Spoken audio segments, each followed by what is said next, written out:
সোনার কাগজে মোড়ানো এক প্রতিশ্রুতির বাক্স, উপরে লেখা বিএনপি। আর এটা কষ্ট করে উৎসাহের সাথে আমরা এটা খুলি, ভিতরে দেখি ফাঁকা। বলছিলাম, বলেন তো, ডক্টর ইউনূস সরকার প্রধান হওয়ার পর আমাদেরকে কতবার বলা হয়েছে তারেক রহমান আসবে? বলতে পারেন? মনে আছে কারোর? 7 বার। এই পর্যন্ত বিএনপি 7 বার নিজের মুখে, কেন্দ্রীয় নেতাদের মুখে বলেছে তারেক রহমান দেশে আসছে। কবে কবে বলছে? প্রথমে বলছে 2024-এর 24শে অক্টোবর। 24শে অক্টোবরের 7 তারিখে তারেক রহমান আসতেছে। সবাই তো উৎসাহিত। এরপরে বলল যে কিছু জটিলতার কারণে আসতেছে না, জানুয়ারি মাসে আসতেছে তারেক রহমান। এরপরে বলল যে 15ই এপ্রিল আসতেছে, অর্থাৎ 25 সালের 15ই এপ্রিল আসতেছে। 15 এপ্রিল চলে গেল। জুনে এসে বলল ডাক্তার জাহিদ তারেক রহমানের জন্য বাসা দেখা হয়েছে, কোথায় থাকবে। এরপরে জুলাই বলল যে জুলাইয়ের 25শে জুলাই আসবে, আবার প্রতিশ্রুতি দিছে না। এরপরে বলছে আগস্টে, 5ই আগস্টের আগে আসবে, মানে এই 5ই আগস্টের 1 বছর পূর্তি উপলক্ষে তারেক রহমান দেশে আসে, দেশ ভরে দিবে। এরপরে বলল না, আগস্টে তো আসতে পারে না, অক্টোবরে আসবে, অক্টোবরের 14 তারিখে আসবে, বলছে না। এরপরে বলল নভেম্বরে আসবে, মানে এই নভেম্বর চলতেছে যে এই নভেম্বরের কথা বলছে, 15ই নভেম্বরের কথা বলছে। দেখেন, 7 বার প্রতিশ্রুতি দিছে, আসতেছে। হ্যাঁ, তাহলে তারেক রহমান এই যে এতবার প্রতিশ্রুতি দেওয়ার দরকার কি আমাদেরকে?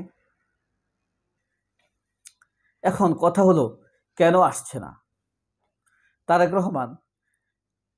পরিষ্কার 4টি কারণে দেশে আসছে না। 4টি কারণ কি?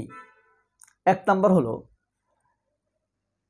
যত যাই বলেন না কেন ভাই, বিএনপির ভিতরে কিন্তু ঘটনা ঘটে গিয়েছে, বিরাট ঘটনা ঘটে গিয়েছে।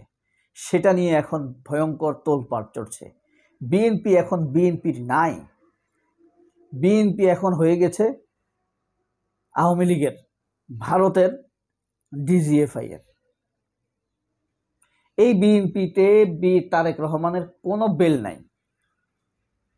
আমরা দেখি তারেক রহমান অনলাইন বৈঠক করতেছে, সাক্ষাৎ করতেছে, স্থায়ী কমিটির মিটিং করতেছে, সব বোগাস। এইটুকু যদি না করে, সে এদেশের মানুষের কাছে ইরিলিভেন্ট হয়ে যাবে, অপ্রাসঙ্গিক হয়ে যাবে। আর মানুষকে সাথে এইভাবে ধূম্রজাল তৈরি করা, বিষয় গোপন রাখা, এটা একটা অপরাধ। মানুষকে অস্থিরতার মধ্যে রাখা, এটা একটা অসরলতা, জাতির সাথে একটা প্যাচ করা। আপনারা বিরক্ত করেন কিনা জানি না, অনেকেই বিরক্ত। 1 নম্বর কারণ বললাম, এই দল বিএনপি এখন বিএনপির নাই, সোজা কথা ও শেষ কথা। এরপরে আসেন আর্মি তারেক রহমানকে কোনোভাবেই মেনে নিচ্ছে, এটা কি কোনো বোঝা যাচ্ছে? সামান্যতম বোঝা যাচ্ছে না। তারেক রহমানের উপরে যে টর্চার করেছে আর্মি, সেটার জন্য কি আর্মি অনুতপ্ত? এমন কোনো ঘটনায় বোঝা গিয়েছে বা ক্ষমা চাওয়ার মতো ঘটনা ঘটেছে? তারেক রহমান রাজনৈতিকভাবে কিন্তু অপরাধ করেন নাই, তার বিরুদ্ধে অপরাধ প্রমাণ করা যায় নাই 17 বছরে। যেগুলোতে তাকে ভার্ডিক্ট দেওয়া হয়েছে আদালতের মাধ্যমে, সেগুলো সব সাজানো, এটা আমরা জানি। তারেক রহমানের অনেক অপরাধ থাকতে পারে ভাই, কিন্তু যেগুলো নিয়ে আওয়ামী লীগ সরকার লঙ্গর জঙ্গর করেছে, এগুলা কোনোটাই প্রমাণ করতে পারে নাই। ফাঁসি দেওয়া হয়েছে তাকে 10টা অস্ত্র মামলা, এটা তারেক রহমান যুক্ত না। এরপর 21শে আগস্টের জ্ঞানের হামলা মামলা, এটার সাথে তারেক রহমান যুক্ত না। 2টা গেল, আর্মি তাকে আসলে এখনো ওন করে না। ঠিক আছে। এরপরে আপনি দেখেন, ঠিক আছে আর্মি ওন করবে না, কিন্তু আর্মির ভিতরে একটি অংশ তো লাগবে তাকে সাপোর্ট দিবে, সেটিও কিন্তু পরিষ্কার না তারা কারা।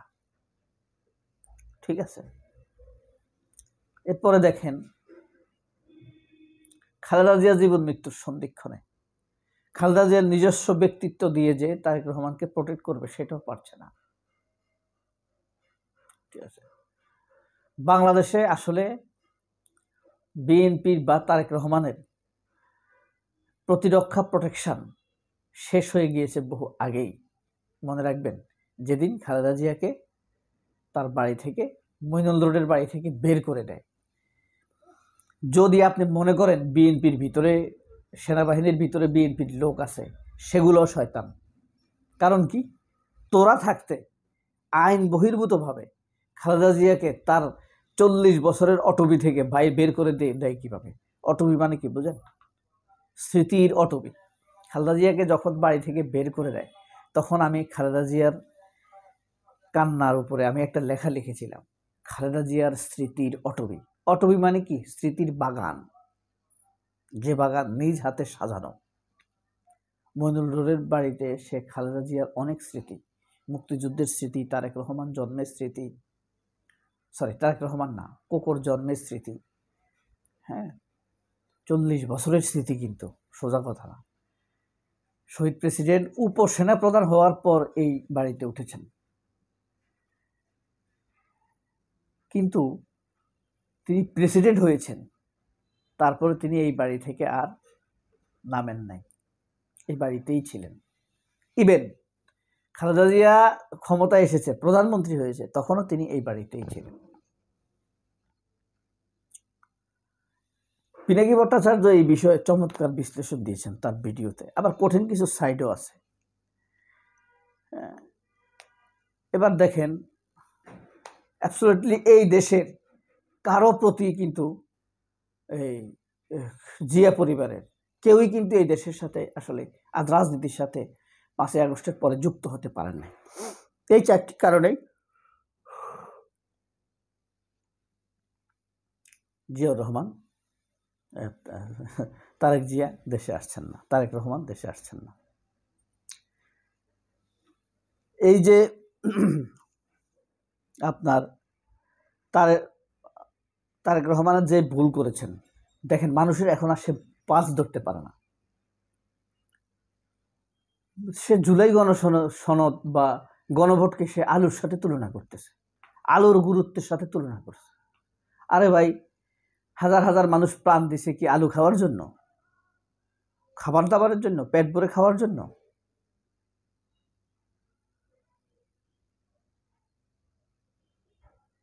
এটা কি তার বুঝ হইতে পারে? আপনি জানেন ইরানের আয়াতুল্লাহ আলী খোমেনিকে আমেরিকা বিপ্লব করেছিল, যখন আমাদের দেশে তো বিপ্লব হয়েছে, ইরানে বিপ্লব হয়েছিল, আরো বড় বিপ্লব হয়েছে, তখন আমেরিকা ধমক দিয়ে বলেছে আমরা তোমাদের খাবার দাবার বন্ধ করে দেব যদি তোমরা ক্ষমতা না ছেড়ে দাও। আয়াতুল্লাহ রুহুল্লাহ খোমেনি বলেছে তুমি জানোই না আমরা 30 দিন না খেয়ে থাকার চেষ্টা করি, অর্থাৎ রোজার কথা বলেছেন তিনি। তোমার ধারণাই নেই, তুমি আমাদেরকে খাবারের ভয় দেখাচ্ছ। এরপর আন্দোলন হয়েছে তরমুজের দাম বৃদ্ধি করা হওয়ার কারণে। খোমেনি তখন বলেছে তরমুজ খাওয়ার জন্য আমরা বিপ্লব করি নাই, বসে বসে তরমুজ খাওয়ার জন্য আমরা বিপ্লব করি নাই, বিপ্লব করেছি মর্যাদার জন্য। তারেক রহমান হত্যা, মৃত্যু, রক্তপাতকে, জুলাই বিপ্লবকে চরমভাবে অপমান করেছেন আলুর সাথে তুলনা করে। আপনি ভাবতে পারেন হাসিনা যখন পালাইছে, দেশে বিএনপি ছাড়া আর কিছু আছে? তারেক রহমান ছাড়া আর কিছু আছে? জামায়াত তো ব্যস্ত, তখন আন্দোলন করে যে মানুষ প্রাণ হারাইছে, শহীদ হয়েছে, তাদেরকে নিয়ে, তাদের পরিবারকে নিয়ে, তাদের 400-450 লোক শহীদ হয়েছে তাদের। প্রত্যক্ষ পরোক্ষভাবে আপনি বলতে পারেন প্রায় 2000 লোকই তাদের। কেউ আগে শিবির করছে, কেউ পরে শিবির করছে। আপনি সেই খালি মাঠে তারেক রহমান কিছু করতে পারল না। দেখেন প্রকৃতি জায়গা খালি রাখে না, আল্লাহ সেই জায়গা পূরণ করে দিয়েছে জামায়াতকে দিয়ে। তবে হ্যাঁ, এদেশের সকল মানুষের মনে রাখা উচিত, বিএনপি তারেক রহমানের হাতে নাই। বিএনপির ভোটারদের বোঝা উচিত, বিএনপি তারেক রহমান চালাচ্ছেন না। সবাই অনেক ভালো থাকবেন। আল্লাহ আপনাদেরকে ভালো রাখুক। আল্লাহ হাফেজ। আসসালামু আলাইকুম।